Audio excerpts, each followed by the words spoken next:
හැම දිනකටම සුබ සන්ධ්‍යාවක්. මෙම වැඩසටහන සංවිධානය කරන ලද ගරු අයිවන් පියතුමා ඇතුළු කුවේට්හි වැසෙන ශ්‍රී ලාංකික කිතුණු සංඝයට මගේ හද පෙර ස්තුතිය පළමුවම පොද්ද කර සිටිනවා. අපි අද කතා කරන්න බලාපොරොත්තු වෙන්නේ අධි රුධිර පීඩනය high blood pressure ගැන. මොකද්ද ගොඩාක් ලෙඩ්ඩු මෙහෙ ඉන්නවා. අපේ ලංකාවේ ලෙඩ්ඩුත් ගොඩාක් අය ඉන්නවා. ඒගොල්ලන්ට මේ ගැන දැනුවත්කම් මදි හින්දා ඒගොල්ලොන් සංකුලතාවත් එක්කම පරක් වෙලා එනකොට ගොඩක් ගැටලු මතුවෙනවා මේගොල්ලොන්ට. ඒ ගැන හොඳ දැනුමක් තියෙනවා නම් ගොඩාක් දුරට අපිට වළක්වා ගන්න පුළුවන් වෙනවා එකෙන් එන සංකුලතාවය. ඒ ගැනයි මේ අධි රුධිර පීඩනය ගැන අපිට ගොඩක් දේවල් කතා කරන්න තියෙනවා. ඒ ගැන අපි බලමු. මම ස්ක්‍රීන් ෂෙයාරින් පටන් ගන්නම්. අපි අද කතා කරන්න බලාපොරොත්තු වෙන්නේ අධි රුධිර පීඩනය high blood pressure කියලා කියන එක ගැන. ඔයගොල්ලෝ දන්නවා ගොඩක් අය දන්නවා ඇති blood pressure කියන්නේ මොනවද කියලා. රුධිර පීඩනය කියන්නේ මොකද කියලා. අපි දන්නවා අපේ ඇඟේ heart එක වැඩ කරනකොට එකෙන් ලේ ගමන් කරනවා, ලේ නහරවල ගමන් කරනවා. එතකොට ඇති වෙන පීඩනය තමයි අපි blood pressure කියලා ගන්නෙ. සාමාන්‍යයෙන් blood pressure කියලා ගත්තොත් අපි මෙෂර් කරනකොට ඒ කියන්නේ මනිනකොට රීඩින්ග්ස් දෙකක් ගන්නවා. ඔයගොල්ලෝ දන්නවා ඇති ડોක්ටර්ස්ලා ළඟට ගිය අය දන්නවා මේ බ්ලඩ් ප්‍රෙෂර් බලද්දී රීඩින්ග්ස් දෙකක් ගන්නවා. එකක් අපි කියනවා සිස්ටොලික් බ්ලඩ් ප්‍රෙෂර් කියලා. අනික එක ඩයස්ටොලික්. සාමාන්‍යයෙන් 120 80 ඒ වගේ රීඩින්ග්ස් ගන්නවා. අපි අධි රුධිර පීඩනය කියලා ගන්නේ 140යි. ඒ කියන්නේ සිස්ටොලික් උඩ එන රීඩින්ග් එක 140යි. යට එන එක 90යි. 140ට වැඩි නැත්තම් 90ට වැඩි නම් තමයි අපි අධි රුධිර පීඩනය කියලා ගන්නෙ. ඒ කියන්නේ දැන් එක්කෙනෙක්ගේ බ්ලඩ් ප්‍රෙෂර් එක 140ට අඩුවෙන් නැත්තම් 90ට අඩුවෙන් තිබ්බොත් එයාගේ බ්ලඩ් ප්‍රෙෂර් එක නෝමල් කියලා තමයි අපි ගන්නෙ. එතකොට මේ කට් ඔෆ් එක අපි මතක තියාගන්න ඕනේ. ඔයගොල්ලෝ මේ ડોක්ටර් ළඟට ගිහිල්ලා චෙක් කරද්දී මේ ගානට වැඩියෙන් තිබ්බොත් එහෙම ડોක්ටර්ස්ලා ඊට පස්සේ ඊළඟ ස්ටෙප් එකට යොමු කරලා තීරණයක් ගන්න වෙනවා ප්‍රෙෂර් වලට බෙහෙත් බොනවද නැද්ද කියලා. අනික එක ගොඩක් වැදගත් මේ ප්‍රෙෂර් තියෙන ලෙඩෙක් නම් ඒක හරි විදිහටම එයාට ප්‍රෙෂර් තියෙනවද කියන එක කන්ෆර්ම් කරගෙන ඉදිරියට බෙහෙත් බොන එක ගොඩක් වැදගත් වෙනවා. එතකොට දැන් බ්ලඩ් ප්‍රෙෂර් තියෙන ලෙඩෙක් කියලා අපි හොයාගන්න ක්‍රම කීපයක් තියෙනවා. එකක් තමයි ඔයගොල්ලෝ දන්නවා ડોක්ටර්ස්ලා ළඟට ගිය ගමන් ඒගොල්ලෝ බ්ලඩ් ප්‍රෙෂර් එක චෙක් කරන එක.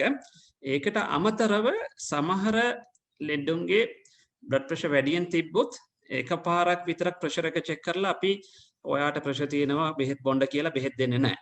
ඒ වගේ සමහර ලෙඩුන්ට ඒගොල්ලොන්ගේ ප්‍රෙෂර් කන්ෆර්ම් කරගන්න. ඒ කියන්නේ ඒගොල්ලන්ට ප්‍රෙෂර් තියෙනවා කියන එක හරියටම ඩිසයිඩ් කරගන්න හේතු තියෙනවා.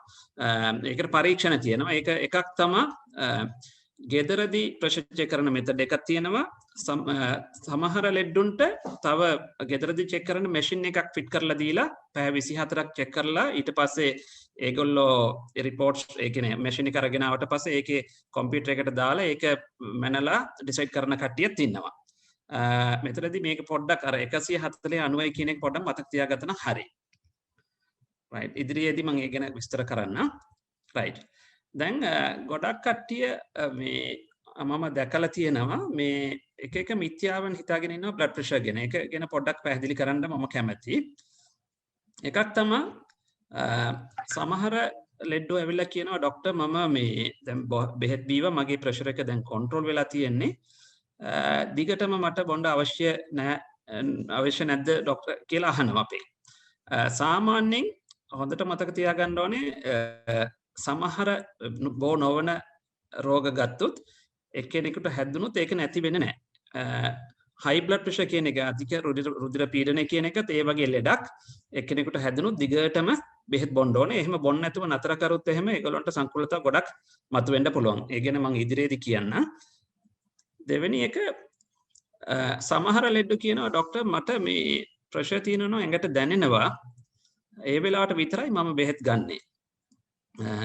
ඒකත් වැරදි. මොකද මේ අධිරුද්ධ පීඩනය කියන ලෙඩ ඇවිල්ලා මේ ප්‍රෙෂර් හයි බ්ලඩ් ප්‍රෙෂර් කියන ලෙඩ ඇවිල්ලා ගොඩාක් වෙලාවට ඒගොල්ලන්ට මේ රෝග ලක්ෂණ පේන්නේ නැතුව තමයි තියෙන්නේ. ඒක හින්දා දැන් සමහර කට්ටියට එහෙම ලක්ෂණ තිබ්බට ගොඩක් අයට ඒ වගේ රෝග ලක්ෂණ නැතුව තමයි මේක මේ බ්ලඩ් ප්‍රෙෂර් තියෙන්නේ. එතකොට එහෙම නැතුව දිගටම බෙහෙත් බොන්න අවශ්‍ය වෙනවා. අනික එක තව ඇවිල්ලා කියනවා මට ජීවිත කාල පුරාම ප්‍රතිකාර ලබා ගැනීමට සිදු වෙනවා ડોක්ටර්. ඒ බැවින් මට ඔහොම බෙහෙත් ගැනීමට එච්චර කැමති නැහැ කියලා. මෙතනදී ඒගොල්ලෝ හොඳට මතක තියාගන්න ඕනේ මේ සමහර ලෙඩ තියෙන අය ජීවිත කාලයටම අනිවාර්යෙන් බෙහෙත් ගන්න වෙනවා. ගත්තේ නැත්නම් මග හරියනම් එහෙම ඒගොල්ලන්ට ගොඩක් සංකූලතා ඉන්න chances වැඩි. අනික් එක සමහර අය කියනවා ડોක්ටර් මම අත් බෙහෙත් ගන්නව නිසා ඖෂධ අවශ්‍ය නැහැ මට බෙහෙත් ඕනේ ડોක්ටර් මම මේ අර අත් බෙහෙත් අරගෙන කන්ට්‍රෝල් කරගන්න පුළුවන් කියලා. ඒකත් ගොඩක් ඩේන්ජරස් තත්වයක්. මොකද අත් බෙහෙත් කරාට කමක් නැහැ. ඒ වුණාට මේ හරියට බ්ලඩ් ප්‍රෙෂර් එහෙම චෙක් කරලා හරි විදිහට බෙහෙත් ගත්ත නැත්නම් ඒගොල්ලන්ට ප්‍රොබ්ලම්ස් එනවා. මම ඉදිරියට කියන්නම් මොකද ප්‍රොබ්ලම්ස් එන්නේ කියලා. සමහර කට්ටිය කියනවා ડોක්ටර් මම බෙහෙත් ගත්තොත් මට සයිඩ් ඉෆෙක්ට්ස් ගොඩක් තියෙනවා. සයිඩ් ඉෆෙක්ට් ගැන බයයි. ඒ කියන්නේ ඒ ගැන දැනුමක් නැහැ. සයිඩ් ඉෆෙක්ට් ගැන බයයි. ඒක හින්දා මම එච්චර කැමති නැහැ බෙහෙත් ගන්න කියලා ඇවිල්ලත් එහෙම කියන කට්ටියක් ඉන්නවා. ඒකත් වැරදි. මොකද මේ සාමාන්‍යයෙන් ඕනම ඖෂධයක් දෙනකොට සයිඩ් ඉෆෙක්ට්ස් වෙන්න chance එකක් තියෙනවා. ඒ වුණාට අපි රිස්ක් බෙනිෆිට් කියන එක බලනවා. ඒ කියන්නේ ඒකෙන් හම්බ වෙන ප්‍රයෝජන වැඩි නම් අනිවාර්යෙන් බෙහෙත් ගන්න ඕනේ. ඒක ගොඩක් වැදගත්. සමහර ලෙඩ්ඩු ඇවිල්ලා කියනවා ડોක්ටර් මම ෆාමසියෙන් තමයි බෙහෙත් ගන්නේ. ස්පිතාලට යන්නෙත් නැහැ, චෙක් කරන්නෙත් නැහැ. ඒකත් ගොඩක් වැරදි. ඒකට හේතුව ඔයගොල්ලන්ටම දැනගන්න පුළුවන් මම ඉදිරියේදී කියනකොට. අනික එක තව කට්ටිය කියනවා මට අවශ්‍ය විට මාත්‍රාව සකසා ගැනීම කියලා. ඒ කියන්නේ දැන් ඒගොල්ලෝ ඩෝස් ඒගොල්ලන්ගේ කැමති විදිහට ඇඩ්ජස්ට් කරගන්නවා. එහෙමත් කට්ටිය ඉන්නවා ડોක්ටර් මම චෙක් කරා ප්‍රෙෂර් ටිකක් නෝමල් තියෙන. ඒක හින්දා බෙහෙත් මම ගන්න ප්‍රමාණය අඩු කරා කියලා. ඒකත් වැරදි. මේ වගේ වැරදි කරන්නේ නැතුව සාමාන්‍යයෙන් අපි කෙටියෙන් කියනවා නම් ડોක්ටර්ස්ලා අර කියන විදිහටම ඒ බෙහෙත් ටික හරියටම දිගටම ගන්න ඕනේ. ඒක ගොඩක් වැදගත්. right. අනික් එක අධිරුද්ධ පීඩනය හෘද රෝගය සඳහා ප්‍රධාන අවධානය සාධකයක්. මේක හොඳට මතක තියාගන්න ඕනේ. මේ heart attack ඔයගොල්ලෝ දන්නවා heart attack කියන එක හෘදයාබාධය. මේක වෙන්න හේතු ගොඩක් තියෙනවා. එකෙන් එකක් තමයි blood pressure එක. blood pressure එක control වුණේ නැත්නම් ඒගොල්ලන්ට heart attack එන්න තියෙන සාධක ගොඩක් වැඩි. අනික් එක සාමාන්‍යයෙන් blood pressure වැඩි අයට ගොඩක් වෙලාවට රෝග ලක්ෂණ දැනෙන්නේ නැතුව තියෙන්න පුළුවන්. ඒ වුණාට ඒගොල්ලන්ගේ ඇඟේ තියෙන ඉන්ද්‍රියන්ට හානි සිදුවනවා. ඒ කියන්නේ ගොඩක් වෙලාවට heart එකට, වකුගඩු වලට, ඇහැට ඊට පස්සේ blood vessels ඒවටත් හානි සිදු වෙනවා.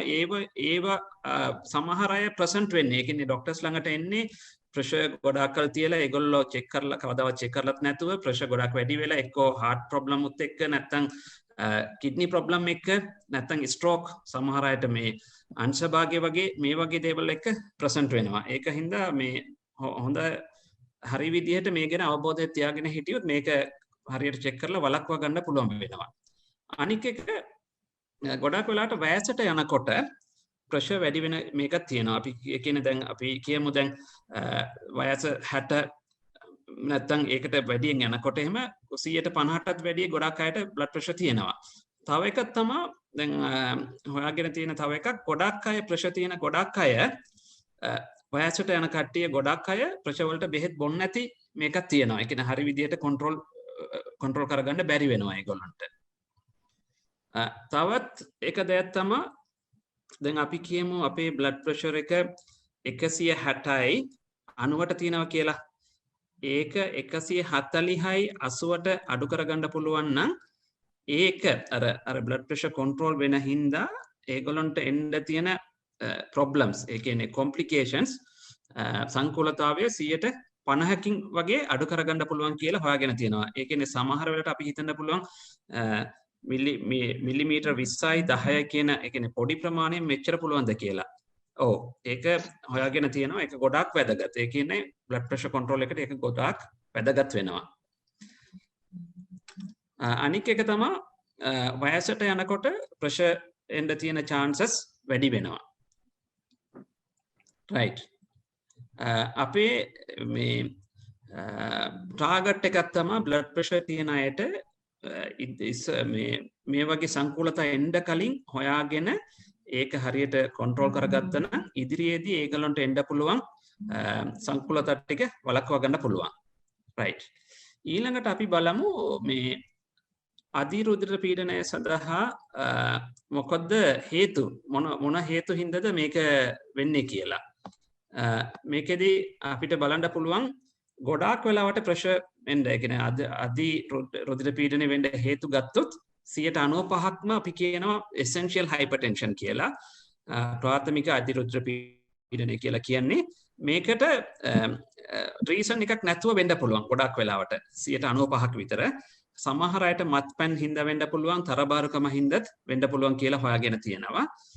අනික් හේතුව තමයි secondary hypertension කියන්නේ. ඒ කියන්නේ මේ කාණ්ඩයට ඒ කියන්නේ ඉතුරු වෙලා තියෙන 5% ඒ කියන්නේ 5% විතර ඉන්න අයට අනික් රෝග නිසා ඒගොල්ලන්ට ප්‍රශ්න වෙනවා. උදාහරණයක් ගත්තොත් වකුගඩු ගැටලු හින්දා වෙන්න පුළුවන්, හදවත් ආශ්‍රිත රෝගවල හින්දා වෙන්න පුළුවන්, සමහර අයට දියවැඩියාව තියෙනවා නම් වෙන්න පුළුවන්, සමහර අයට ගර්භිණී කාලයේදී ප්‍රශ්න වෙන්න පුළුවන්. මේ වගේ වෙන හේතු හින්දා ප්‍රශ්න වෙන්න පුළුවන්. ඒ වුණාට ගොඩාක් වෙලාවට 95%ක්ම අපි කියන්නේ essential hypertension. ඒ කියන්නේ ඒගොල්ලන්ට මේ වෙන හේතුවක් නැතුවත් ප්‍රශ්න වෙන්න පුළුවන්. ඒ වුණාට family history එහෙම තියෙනවා නම් family එකේ අයට තියෙනවා නම් එහෙම ගොඩක් chances වැඩි. right. මම අර කලින් කිව්වා වගේ රෝග ලක්ෂණ ගැන අපි දැනගෙන ඉන්න ඕනේ. සාමාන්‍යයෙන් රෝග ලක්ෂණ නොමැති විදිහට තමයි මේ ගොඩාක් අයට ප්‍රෙෂර් එක තියෙන්නේ. ඒ කියන්නේ දැන් අනික් ලෙඩ වගේ නෙවෙයි. සමහර ලෙඩ අපි ගත්තොත් එහෙම රෝග ලක්ෂණ පැහැදිලිව තියෙනවනේ. ප්‍රෙෂර් තියෙන ලෙඩුන්ට එහෙම ගොඩාක් වෙලාවට රෝග ලක්ෂණ නැතුවත් තියන්න පුළුවන්. ඒ වුණාට සමහර රෝග ලක්ෂණ අපිට කියන්න පුළුවන්. ඔයගොල්ලන්ට මේකේදී බලන්න පුළුවන් මේ දකුණු පැත්තේ මම පෙන්නලා තියෙනවා. උඩ ඉඳලා පහළට බලද්දී පෙනීමේ වෙනස්කම් සමහර අයට වෙන්න පුළුවන්. නහයෙන් ලේ ගැලෙන කට්ටිය ඉන්න පුළුවන්. සමහර අයට කලන්ති ගතිය, ඔළුව කැක්කුම කැරකිල්ල වගේ වෙන්න පුළුවන් ප්‍රෙෂර් තියෙනවනම්. සමහර අයට පපුවේ කැක්කුම වගේ එන්න පුළුවන්. සමහර අයට හાર્ට් වැඩ කරන එක වැඩි. ඒ කියන්නේ ඒගොල්ලන්ට දැනෙන විදිහේ එහෙම තියෙන්න පුළුවන්. සමහර අයට හුස්ම ගන්න අමාරු තියෙන්න පුළුවන්. කම්මැලිකම වගේ මහන්සි ගතිය තියෙන්න පුළුවන්. කකුල් ඉදිමීම, බඩ ඉදිමීම වගේ ඒගොල්ලන්ට රෝග ලක්ෂණ සමහර අයට තියෙන්න පුළුවන්. අනික් එක මේක ප්‍රෙෂර් එක දිගටම තිබ්බොත් ඒගොල්ලොන්ගේ ඇඟේ ඉන්ද්‍රියන්ට හානි වෙනවා. එතකොට සමහර අයගේ එහෙම මම අර කලින් කිව්වා වගේ heart attack එක හරි නැත්නම් stroke අංශභාගය වගේ නැත්නම් වකුගඩු failure ඒ කියන්නේ kidney failure ඒ වගේත් එක්කම present වෙන්න පුළුවන් අවස්ථාවල් තියෙනවා. ඒක පොඩ්ඩක් මතක තියාගන්න ඕනේ. ඒකෙන් කෙටින්ම කියනවා නම් සාමාන්‍යයෙන් ප්‍රෙෂර් එක චෙක් කරගන්න එක ගොඩක් වැදගත්. right. අනික එක තව අවස්ථාවල් තියෙනවා blood pressure ගත්තොත් මම අර කලින් කිව්වා වගේ නෙවෙයි සමහර ලෙඩුන්ට ස්පිරිතාලෙට ගිය ගමන් ප්‍රෙෂර් එක වැඩි වෙනවා. ඒකට අපි කියනවා white coat hypertension කියලා. මේ වගේ දැන් ડોක්ටර් ළඟට ආපු ගමන් ප්‍රෙෂර් එක චෙක් කරපු ගමන් වැඩියෙන් තියෙනවා.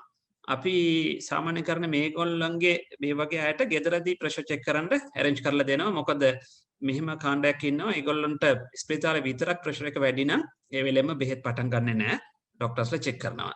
තව ගෲප් එකක් ඉන්නවා masked hypertension කියලා. ඒගොල්ලෝ සාමාන්‍යයෙන් ස්පිරිතාලේදී චෙක් කරද්දී ප්‍රෙෂර් එක normal. ඒ වුණාට ගෙදරදී එළිය චෙක් කරද්දී වැඩියෙන් තියෙනවා. මේකත් අර හොස්පිටල් එකේත් ගෙදරදී චෙක් කරන එකෙන් අපිට හොයාගන්න පුළුවන්. right.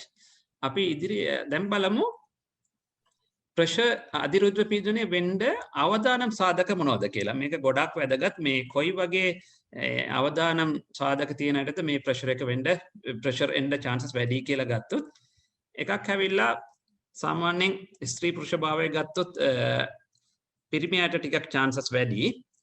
ඒ වුණාට අවුරුදු 50න් පස්සේ ගෑනු පිරිමි දෙගොල්ලන්ටම එක විදිහටම එන්න chances තියෙනවා. අනික එක තමයි වයසට යනකොට අර මම කලිනුත් කිව්වා වගේ වයස වැඩි වෙන්න ඒගොල්ලන්ට මේ අධිරුද්‍ර පීඩනය ඇතිවීමේ අවදානම් වැඩි වෙනවා. අනික එක තමයි මේ ෆැමිලි හිස්ටරි. පවුලේ අයට අම්මා තාත්තට නැත්නම් සහෝදර සහෝදරයන්ට තිබ්බොත් ඒගොල්ලන්ට ප්‍රෙෂර් එන්න තියෙන අවදානම් වැඩි. අනික එක තරබාරුකම. ඔයගොල්ලෝ දන්නවා ඔබේසිටි තරබාරුකම දැන් මෙහෙත් කොයිට් එකේ ගොඩක් කට්ටියට මේ ප්‍රොබ්ලම් එක තියෙනවා. ඒගොල්ලන්ගේ බර ඕනවට වඩා වැඩියෙන් තියෙනවා නම් ඒගොල්ලන්ට ප්‍රෙෂර් එන්න තියෙන chances වැඩි. මෙතනදී තව පොඩ්ඩක් මතක තියාගන්න ඕනේ මේ බර අඩු අයටත් ඒ කියන්නේ normal weight තියෙන අයටත් මේ වගේ ප්‍රෙෂර් එන්න chance එකක් තියෙනවා. ඒකත් මතක තියාගන්න ඕනේ. අනික එක සමහර ඖෂධ ගන්න අයට කැක්කුමට එහෙම ගන්න මේ medications ගන්න අය කියන්නේ දැන් Brufen වගේ එහෙම නැත්නම් Diclofenac මේ වගේ ඖෂධ ගන්න අය උපත් පාලන පෙති ගොඩක් කල් පාවිච්චි කරන කට්ටිය මේගොල්ලන්ගේ අයටත් ප්‍රෙෂර් එක තියෙන chances වැඩි. අනික එක දුම්පානය කරන අයට chances ගොඩක් වැඩි. අපි වෙන දවසක් දුම්පානය ගැන ගොඩක් කතා කරන්න තියෙන වෙන දවසක් කතා කරමු. මෙතනදී මම මතක් කරනවා දුම්පානය කරන අය අනික එක මත්පැන් පානය කරන අයටත් ප්‍රෙෂර් එක එන්න තියෙන chances ගොඩක් වැඩි. අනික එක කොලෙස්ටරෝල් වැඩියෙන් තියෙන අයටත් මේක ප්‍රෙෂර් එක එන්න chances වැඩියෙන් තියෙනවා.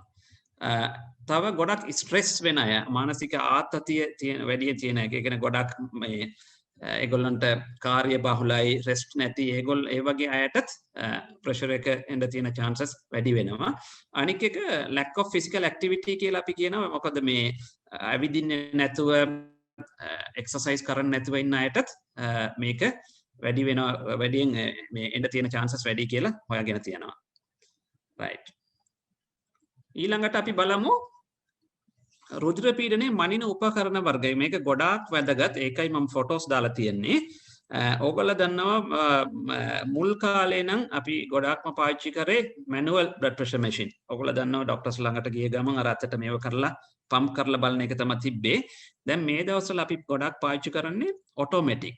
ඕගොල්ලන්ට මේකේ බලන්න පුළුවන් මේ වම් පැත්තේ තියෙන එක තමයි හොඳ මැෂින් එක. ඒක මතක තියාගන්න හොඳ කියන්නේ අර කෆ් එක blood pressure බලන්න අතට දාන කෆ් එක අත උඩ හරියට. ඒ කියන්නේ මේ උඩ හරියට වැලමීටට උඩෙන් දාන එක තමයි හොඳ කියලා කියන්නේ. මේකටත් වඩා මේක රිස්ට් වල බලන එක අතේ මේ මැනිකට මේ හරිය බලන එක මේකට වඩා අනික එක තමයි හොඳ blood pressure machine කියලා කියන්නේ.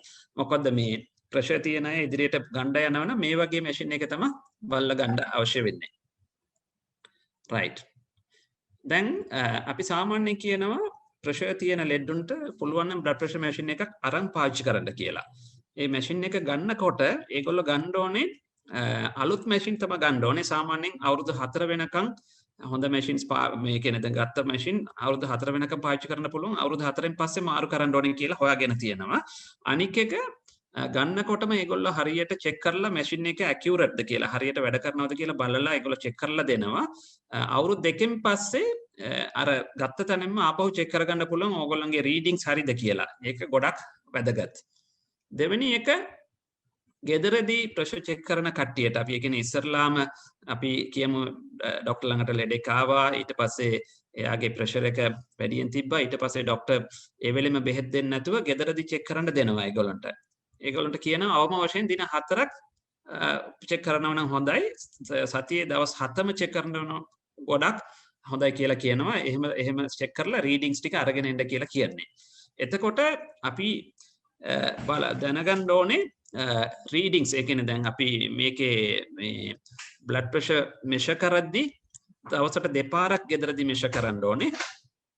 එකපාරක් මෙෂර් කරලා මිනිත්තුවක් ඉඳලා තමයි දෙවෙනි පාර්ට් මෙෂර් කරන්න ඕනේ. මම ඉදිරියේදී ඒ ගැන විස්තර ටික හරියට කියලා දෙන්න. මොකද ඒක මේ ප්‍රෙෂර් තියෙන ලෙඩුන්ට මේක ගොඩාක් වැදගත් වෙන හින්දා. හරි. ඊට පස්සේ සාමාන්‍යයෙන් ගෙදරදී චෙක් කරන එක 135යි 85යි ඇතුළේ තියන්න ඕනේ. හොස්පිටල් එකේ බලන එක 140යි 90යි. මම කලින් කිව්වා අර පළවෙනි ස්ලයිඩ් එකේ කිව්වා සාමාන්‍යයෙන් අපේ ડોක්ටර් ළඟට ගිහිල්ලා චෙක් කරද්දී 140 90ට අඩුවෙන් තියෙනවා නම් හරි. ගෙදරදී චෙක් කරන එක මැෂින් එකේ චෙක් කරන එක 135යි 85ට අඩුවෙන් තියෙන්න ඕනේ. right. එතකොට දැන් එක්කෙනෙක් එයාගේ බ්ලඩ් ප්‍රෙෂර් එක චෙක් කරන්න කලින් මොකක්ද කරන්න ඕනේ කියලා අපි බලමු. ඒ කියන්නේ දැන් සාමාන්‍යයෙන් අපි දැකලා තියෙනවා සමහර වෙලාවට ලෙඩු චෙක් කරගෙන එනවා ගෙදරදී ඒගොල්ලන්ගේ බ්ලඩ් ප්‍රෙෂර් එක. ඒක මේ ගොඩක් වැරදි රීඩින්ග්ස් තියෙනවා. ඒ කියන්නේ දැන් හරි විදියට රීඩින්ග්ස් ඒ කියන්නේ එන්නේ නැහැ. හේතුව ඇවිල්ලා ගොඩක් හේතු තියෙන්න පුළුවන්. දැන් මම කියන්න යන හේතු ටික හොඳට මතක තියාගන්න ඕනේ. මොකද මේක ගොඩක් වැදගත් වෙනවා. සාමාන්‍යයෙන් බ්ලඩ් ප්‍රෙෂර් එක මනින්න කලින් මිනිත්තු 30ක් නැත්නම් පැය භාගයක් මොකොත් කන්න බොන්න නැතුව ඉන්න ඕනේ. ඒක ගොඩක් වැදගත්. බඩ පිරීලා තියෙනකොට ප්‍රෙෂර් එක චෙක් කරපු ගමන් ගොඩක් වෙලාවට ප්‍රෙෂර් එක වැඩි වෙලා තියෙන chance එකක් තියෙනවා. අනික එක මුත්‍රා කරලා ඉන්න ඕනේ. මුත්‍රා බර සහිත චෙක් කරොත් එහෙමත් වැඩි වෙන්න පුළුවන්.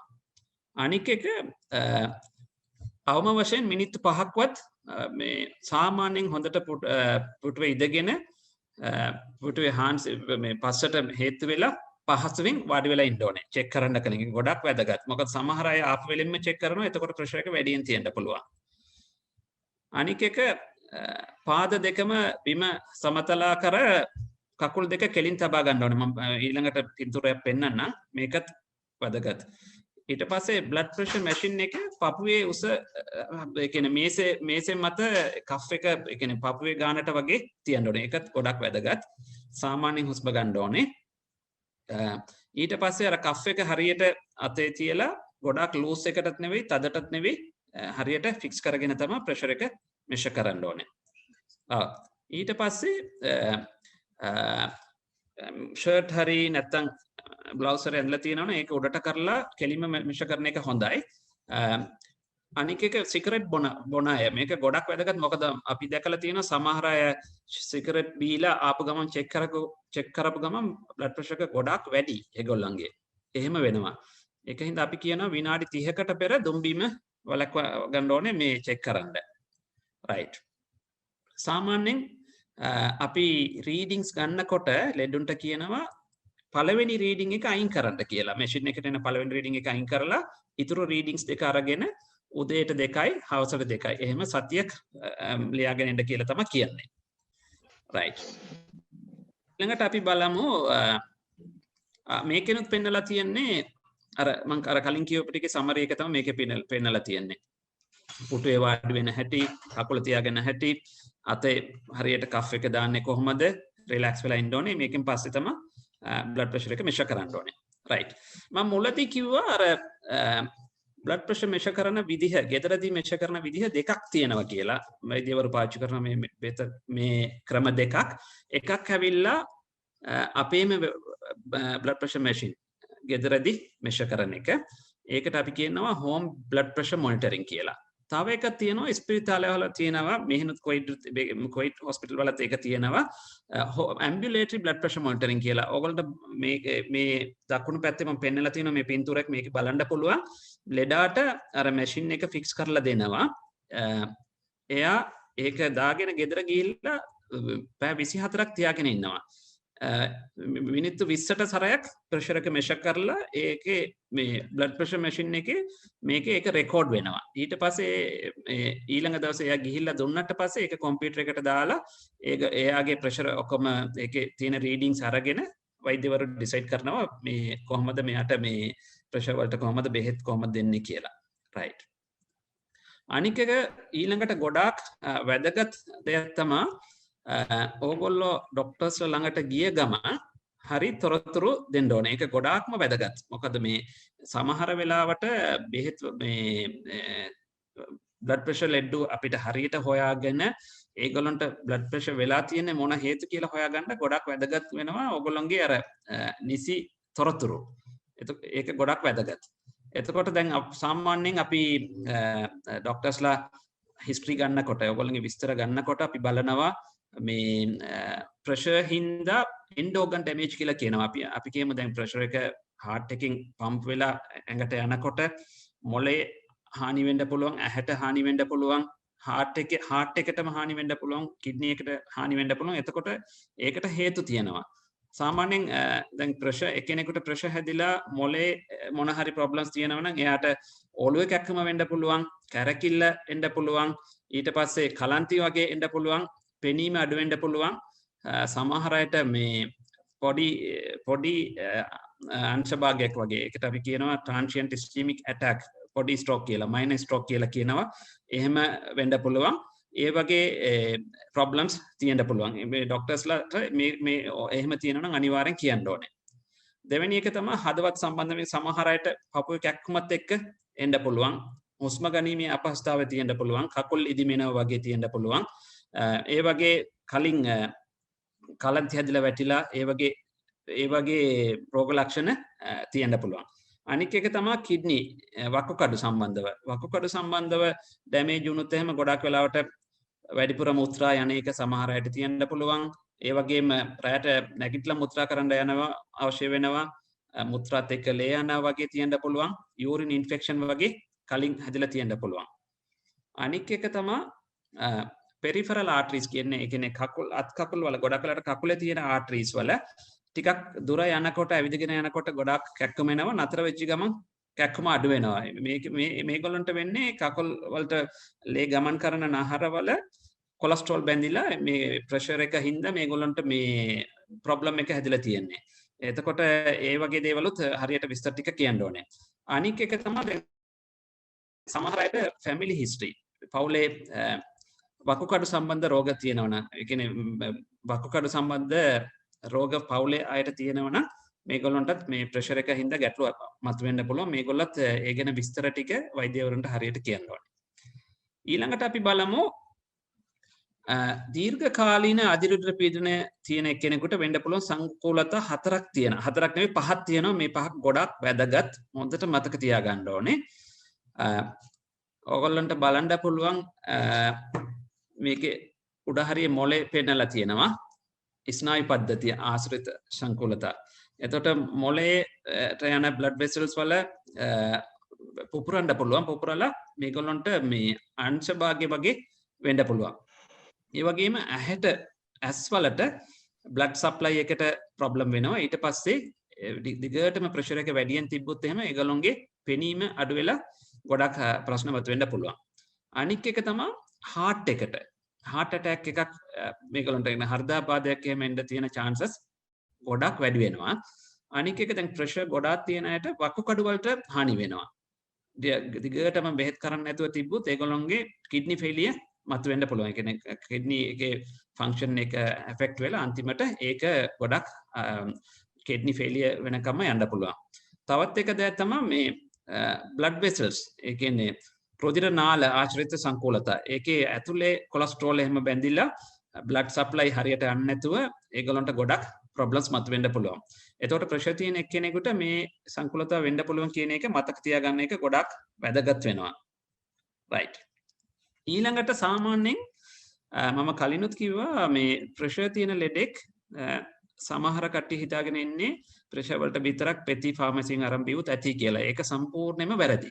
මොකද හේතුව මම කලින් ස්ලයිඩ් එකේ පෙන්නුවා දැන් ප්‍රෙෂර් තියෙන එක්කෙනෙකුට මේ වගේ සංකූලතා වෙන්න පුළුවන් කියලා. මේ සංකූලතා ටික වෙන්න කලින් අපිට හොයාගන්න ක්‍රම තියෙනවා. ඒක තමයි ගොඩක් වැදගත්. ඒකට තමයි වෛද්‍යවරු පරීක්ෂණ කරන්නේ. සාමාන්‍යයෙන් ප්‍රෙෂර් තියෙන ලෙඩෙක් නම් අපි ෆුල් බ්ලඩ් කවුන්ට් කියලා ඔයගොල්ලෝ දන්නවා. ඒක එකක් කරනවා. ඒක හීමොග්ලොබින් එකත් එක්කම බලන්නේ.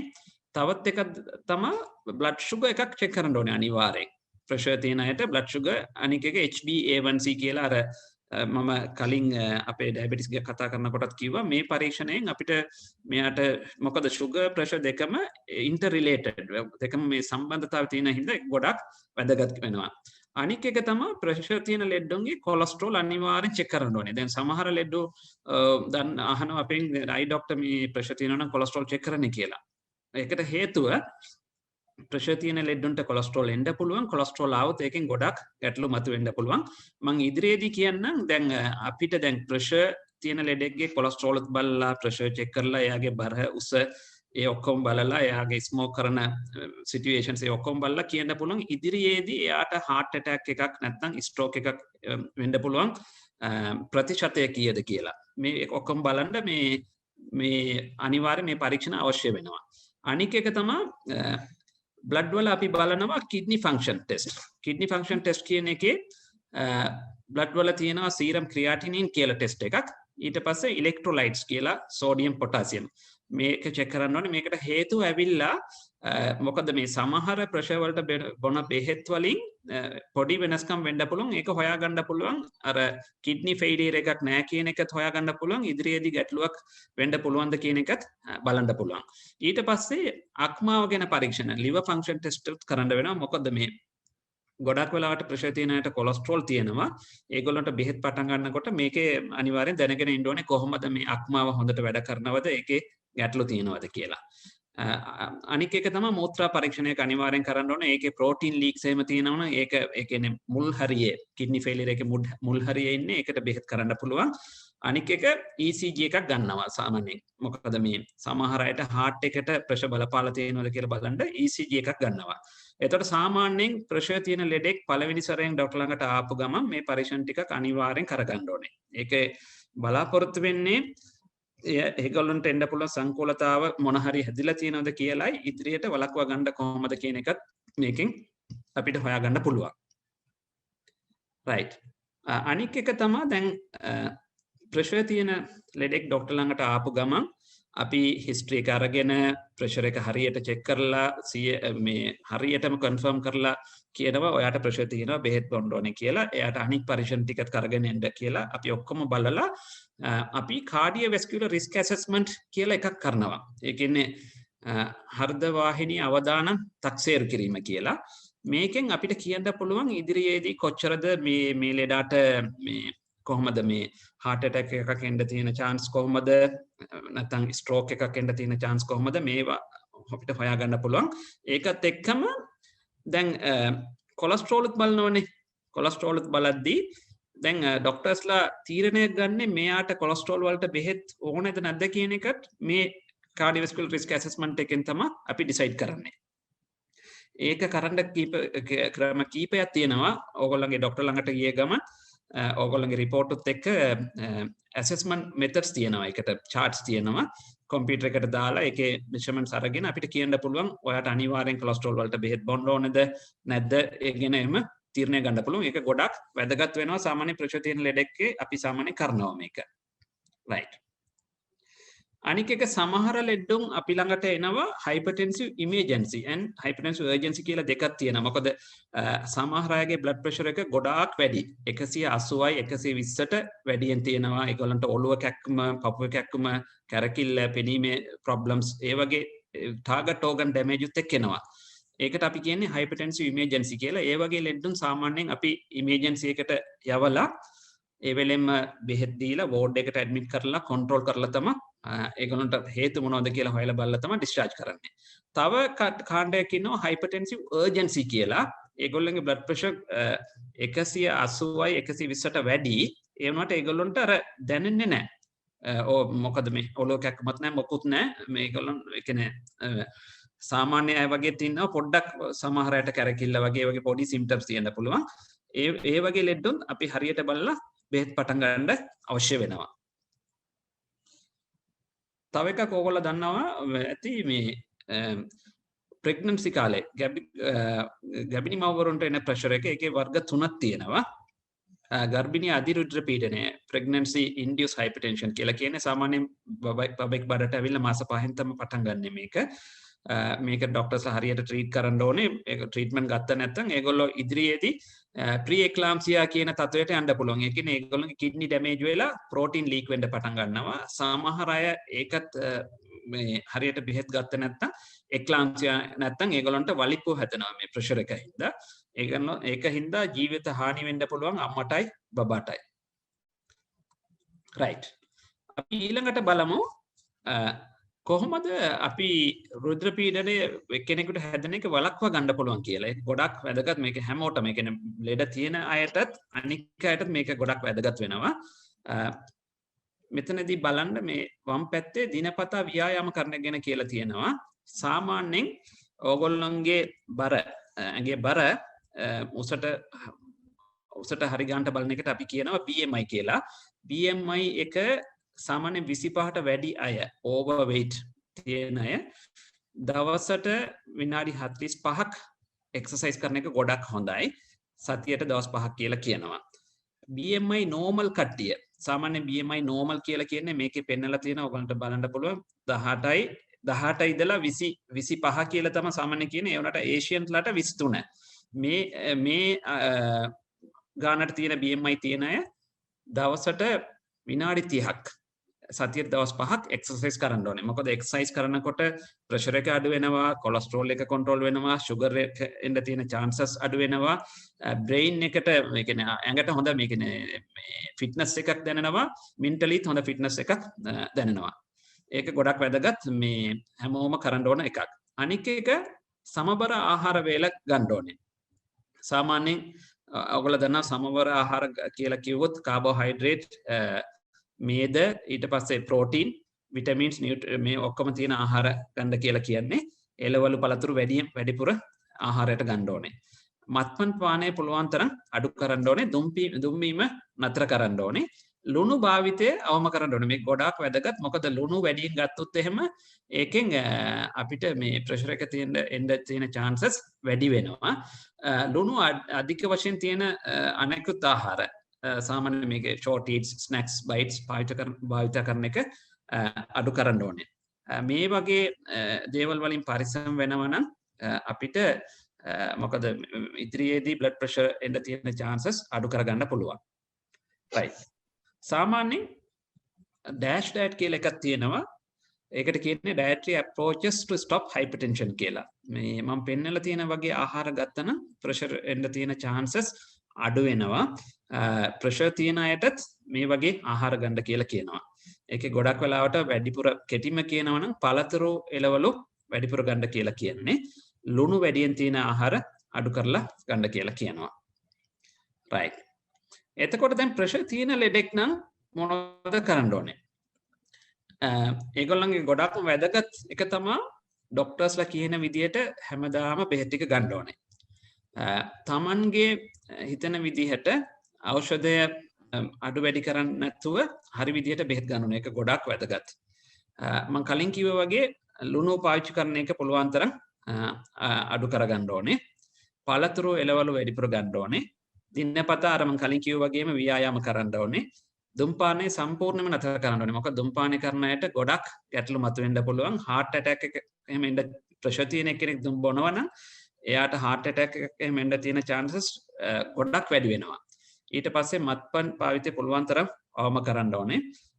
බර අඩු කරන්න පුළුවන් තරම් ව්‍යායාම කරලා කැමෙන් පාලනය කරලා කරගන්න පුළුවන්. සාමාන්‍යයෙන් ඩිස්ප්‍රින් කියන එක ඇස්ප්‍රින් එකේ බ්‍රෑන්ඩ් නේම් එක තමයි ඩිස්ප්‍රින්. සාමාන්‍යයෙන් ඇස්ප්‍රින් කියලා තමයි අපි කියන්නේ. සමහර බ්‍රෑන්ඩ් තියෙනවා කාඩිප්‍රින් කියලා තියෙනවා. ඒක දෙන්නේ එකපාරක් heart problems නැත්තම් stroke හැදිච්ච ලෙඩුන්ට තමයි ඇස්ප්‍රින් දෙන්නේ.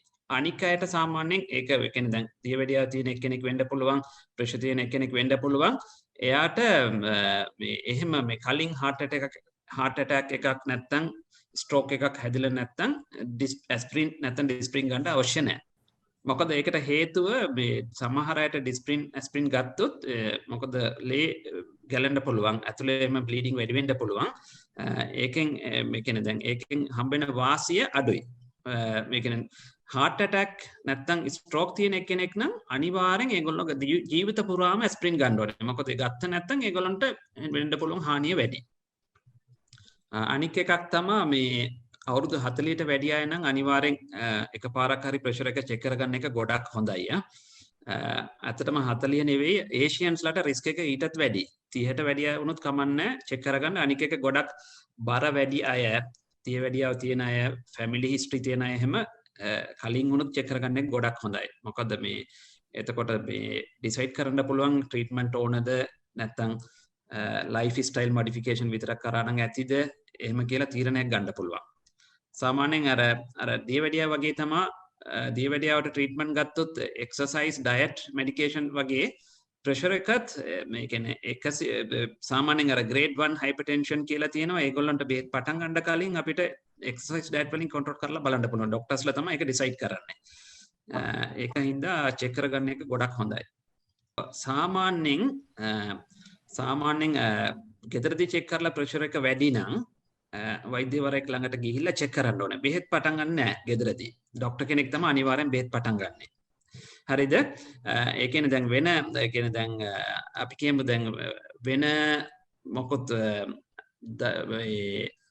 රෝග ලක්ෂණ නැත්තම් ડોක්ටර්ස් ළඟට ගිහිල්ලා ආපහු check කරන්න ඕනේ. මේක ගොඩක් වැදගත්. මොකද මේ එක රීඩින් එකෙන් ප්‍රෙෂර් වලට බෙහෙත් දෙන්නේ නැහැ අපි. ඒක ගොඩක් වැදගත්. සමහර ඒකේ එහෙම දෙන අවස්ථාවල් තියෙනවා. අර මං කිව්වේ hypertensive emergency. ඒ කියන්නේ ගොඩාක්ම වැඩි නම් එහෙම නැත්නම් hypertensive urgency ඒ වගේ තියෙන හැටත් ඒක ડોක්ටර්ස්ලා බලලා තමයි decide කරන්නේ. ගෙදරදී අපි බෙහෙත් පටන් ගන්නෙ නැහැ සාමාන්‍යයෙන්. එතකොට ડોක්ටර් ළඟට ගිහිල්ලත් එයාත් එක රීඩින් එකෙන් බෙහෙත් පටන් ගන්නෙ නැහැ. අර මං කිව්වා වගේ හොඳට රෙස්ට් කරලා චෙක් කරලා ඒ රේන්ජ් එකට වැඩියෙන් තියෙනවා නම් විතරයි බෙහෙත් පටන් ගන්න. මොකද පටන් ගත්තොත් ජීවිත පුරාම බෙහෙත් ගන්න වෙනවා. ඒක හින්දා අර තීරණය ගන්න එක ගොඩක් වැදගත්. ඒකයි මම කියන්නේ දැන් අර මොකද මෙහි සමහර ලෙඩෝ ඒගොල්ලන්ට අර පහසුකම් නැති හින්දා ෆාමසි වලින් එහෙම බෙහෙත් ගන්නවා. ෆාමසි වලින් බෙහෙත් ගන්න ඕනේ ડોක්ටර්ස්ලාගෙන් ප්‍රෙස්ක්‍රිප්ෂන් උත් එක්ක. ඒක තමයි වැදගත්. ලෝ ප්‍රෙෂර් කියන්නේ මෙහෙමයි. සාමාන්‍යයෙන් ලෝ ප්‍රෙෂර් වෙන්න හේතු තියෙනවා. එකක් ඇවිල්ලා සමහර අයට ප්‍රෙග්නන්සි එකේදී සෙකන්ඩ් ට්‍රයිමස්ටර් වෙනකොට ප්‍රෙෂර් අඩු වෙන කට්ටිය ඉන්නවා. ඒ වගේම සමහර හෝමෝනල් වෙනස්කම් වෙන ලෙඩුන්ට මේ ප්‍රෙෂර් අඩු වෙන්න පුළුවන් කට්ටිය ඉන්නවා. සෝඩියම් ගොඩක් ඇඟේ අඩු වෙන ලෙඩු ඉන්නවා. ඒගොල්ලන්ට ප්‍රෙෂර් ලෝ වෙන්න පුළුවන්. සමහර අයට මේ ඉන්ෆෙක්ෂන් සීරියස් වුණොත් අපි කියනවා සෙප්ටිසීමියා ඇවිල්ලා ෂොක් එකට යනවා කියලා. ඒගොල්ලන්ගේ ප්‍රෙෂර් අඩු වෙන්න පුළුවන්. ඒ වගේ හේතු තියෙනවා. හරිද? සමහර අයගේ ඒකත් නැතුවත් පොඩ්ඩක් ලෝ ප්‍රෙෂර් වගේ තියෙන්න පුළුවන්. සාමාන්‍යයෙන් ඒකට ස්පෙෂලි බෙහෙත් දෙන්නේ නැහැ. ඒක 90යි 60ට වඩා අඩු වෙනවා නම් තමයි ඒකට බෙහෙත් දෙන්නේ. හරිද? ඒක එකක්. දෙවෙනි ක්වෙස්චන් එක ඔයාට තියෙන hypertrophic obstructive cardiomyopathy කියන කන්ඩිෂන් එක heart disease වල type එකක්. ඒකට cardiologistලා තමයි ඒකට treat කරන්නේ. ඒකට lifelong treatment එක ගන්න ඕනේ. ඒක ගොඩක් වැදගත්. මේ අලුතෙන් සමහර treatment තියෙනවා කියලා කියනවා. ඒක මේ cardiologistලා තමයි ඒක decide කරන්නේ. මොකද heart muscle related මේක සමහර treatment තියෙනවා කියලා කියන්නේ. එනට ගොඩාක් වැදගත්. ඔයාට දීලා තියෙන බෙහෙත් ටික ඒ විදිහටම දිගටම continue කරන්න ඕනේ. මාස 6ට සැරයක් අනිවාර්යෙන් cardiologistලාව බලා ගන්න එක ගොඩක් හොඳයි. මොකද මේ ඕගොල්ලෝ මේ වගේ ලෙඩුන්ට heart failure එකට යන්න පුළුවන්. හරිද? heart failure එකට යන හින්දා සාමාන්‍යයෙන් ඒගොල්ලෝ every 6 months follow up එකක් කරන්න කියලා තමයි අපි advice කරන්නේ. ඒ කියන්නේ ડોක්ටර්ස්ලා advice කරන්නේ. බෙහෙත් ටික including aspirin දීලා තියෙන බෙහෙත් ටික ඔක්කොම පාවිච්චි කරන්න ඕනේ. එකක්වත් නතර කරන්න හොඳ නැහැ. ඒක ගොඩක් වැදගත්. අනික එක ඔයා කිව්වා වගේ ගොඩක් මහන්සි වෙන්නේ නැතුව ඒ වගේ වළක්වා ගන්න එක ගොඩක් හොඳයි. මොකද ඒකෙන් heart failure එකට යන එක නැත්තම් මේ blood supply එකට problem ඇවිල්ලා ඒකෙන් problem වෙන එක වළක්වා ගන්න පුළුවන්. මම හිතන්නේ සාරාංශය වශයෙන් කියනවා නම් එකක් ඇවිල්ලා ප්‍රෙෂර් තියෙන ලෙඩුන් හරියට බෙහෙත් ගන්න ඕනේ. ડોක්ටර්ස්ලා කියන විදිහට බෙහෙත් ගන්න ඕනේ. ඒගොල්ලන්ගේ පරීක්ෂණ ටික අර මම කියපු පරීක්ෂණ ටික මුල් වරට විතරක් නෙවෙයි. ડોක්ටර්ස්ලා කියන විදිහට සාමාන්‍ය කොලෙස්ටරෝල් එක මාස 6ට සැරයක් වගේ චෙක් කරන්න ඕනේ. කිඩ්නි ෆන්ක්ෂන් උත් එහෙම තමයි චෙක් කරන්නේ. ECG ඕන වුණොත් තමයි ගන්න වෙන්නේ. ඒ විදිහට බෙහෙත් පාවිච්චි කරන්න ඕනේ එකක්. ලෙඩ කියන්නේ ප්‍රෙෂර් නැති අය ඒගොල්ලන්ගේ ලයිෆ්ස්ටයිල් මොඩිෆිකේෂන්ස් ටික කරන්න ඕනේ. ඒ කියන්නේ එක්සර්සයිස් කරන එක, ලුණු අඩුවෙන් ගන්න එක, වෙජිටබල් ෆෘට්ස් එහෙම වැඩිපුර ගන්න එක, ඒ වගේ ඒගොල්ලන්ගේ එක්සර්සයිස් මොකද මේ ඇක්ටිව්ලි ඉන්න ඕනේ. මොකද මේ එතකොට ඒගොල්ලන්ට ප්‍රෙෂර් එන්න තියෙන chances අඩුයි. අනික එක දැන් ප්‍රෙෂර් තියෙන ලෙඩු බ්ලඩ් ප්‍රෙෂර් මැෂින් එකක් ගන්නව නම් ඉලෙක්ට්‍රොනික මැෂින් එකක් ගන්න ඕනේ. අර අත උඩ හරියට දාලා ප්‍රෙෂර් චෙක් කරන එක මැෂින් එක තමයි ගන්න ඕනේ. අවුරුදු 4ට පරණ මැෂින් පාවිච්චි කරන එක හොඳ නැහැ. ඒක රීඩින්ග්ස් වැරදි. අවුරුදු 2කින් පස්සේ අවුරුද්දට සැරයක් මේ මැෂින් එක ඇකියුරේට්ද කියලා චෙක් කරගන්න ඕනේ. ඒක ගොඩක් වැදගත්. අනික එක දැන් ડોක්ටර් ගෙදරදී ප්‍රෙෂර් චෙක් කරගෙන ඉන්න කිව්වොත් අර මං කලින් කිව්ව විදිහට රෙස්ට් කරලා විනාඩි 5ක් රෙස්ට් කරලා පහසුවෙන් ඉඳගෙන ඉඳලා රීඩින්ග්ස් ගන්න ඕනේ. පළවෙනි රීඩින්ග් එක අයින් කරලා රීඩින්ග්ස් දෙකක් ගන්න ඕනේ.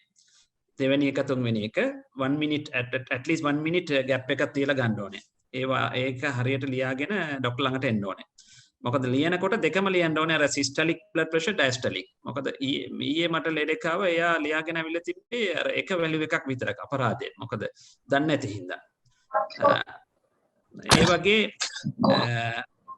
මම කියන්නේ දැන් අර චෙක් කරලා හරියට බෙහෙත් ගත්තා නම් අර මං කිව්වා වගේ කිඩ්නි ෆේලියර් එන එක, heart problems වෙන එක, stroke අංශභාගයේ වෙන එක, පෙනීමේ දුර්වල වීම, කකුලේ ප්‍රොබ්ලම්ස් එන එක මේ ඔක්කොම වළක්වා ගන්න පුළුවන්. ඒක හින්දා ප්‍රයෝජනය ගත්තොත් ඔක්කොටම හොඳයි. මොකද මේ මෙහෙට ඇවිල්ලා ඉන්න ඔක්කොම මේ ඒගොල්ලන්ගේ පිටිපස්සේ පවුල් කට්ටිය ඉන්නවා. ඔක්කොමලා ලෙඩ හොයාගෙන යන්නේ නැතුව හොඳට ඉඳලා බෙහෙත් බොන්න අවශ්‍ය වෙන අය බෙහෙත් ඒ විදිහට බීලා මේ ප්‍රශ්නයක් නැතුව රටට යන එක තමයි ඔක්කොටම හොඳ. ඒක තමයි අපේ බලාපොරොත්තුව. මොකද මේ ආපු විදිහටම ලෙඩ හොයාගන්න නැතුව ආපහු යන්න ඕන කියන එක තමයි අපිත් බලාපොරොත්තු වෙන්නේ.